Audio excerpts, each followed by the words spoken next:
તો રાજાને થયું આ ભગવાન મને પ્રસન્ન થયા,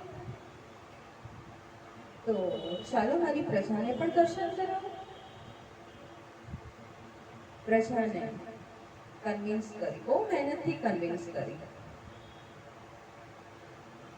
ભગવાને તો પહેલા તો ના પાડી, હા હું તને પ્રસન્ન થયો છે તો આટલા સુધી રાખ્યો, તારી પ્રજા સુધી જવાની કોઈ જરૂર નથી.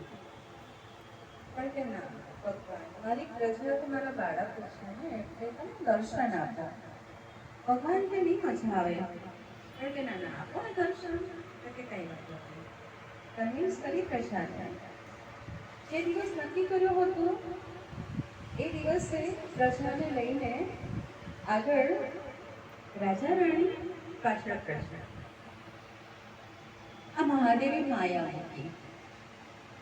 એક થોડા કદમ ચાલ્યા અને આકાશમાંથી તાંબાના સિક્કાનો વરસાદ વરસવા લાગ્યો. પ્રજા તો ગાંડી થઈ ગઈ. તાંબાના સિક્કા મેળવા લાગી પ્રજા તો. આ રાજા ત્યારે ભાઈ આ ભગવાને માયા મૂકી છે, આ તાંબાના સિક્કા લેવાની કોઈ જરૂર નથી, તમને મહાદેવ દર્શન આપવાના છે, ચાલો ચાલો. બહુ રાજાએ વિનંતી કરી.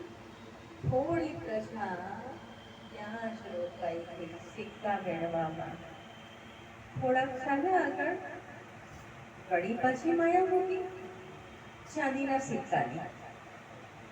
તાંબાના ના છોડ્યા હોય તો ચાંદીના તો કોઈ છોડતું હોય, તો ચાંદીના સિક્કાની માયામાં પાછી પબ્લિક ખોવાઈ ગઈ.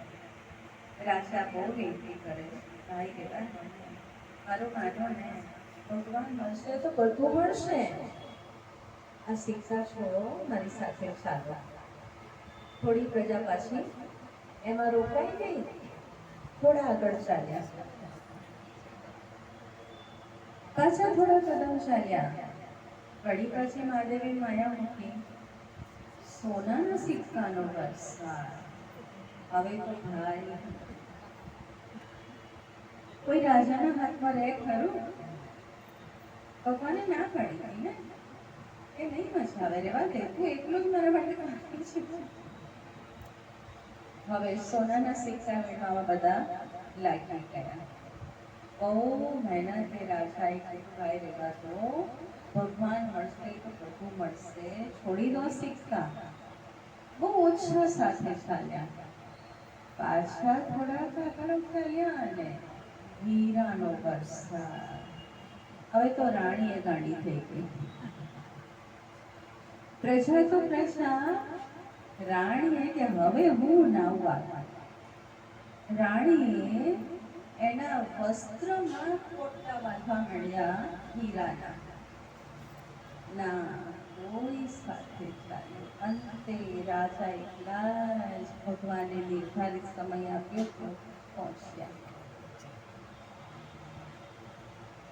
કહાનીનો ભાવાર્થ એ છે કે ભગવાન મળે તો બધું ઓટોમેટિક મળવાનું છે, પણ લોકોને ભગવાન નહીં મળે તો ચાલે, આ બધું કરવું જોઈએ. હવે આમાંથી કોણ સાથે કોઈ લઈ ગયું છે?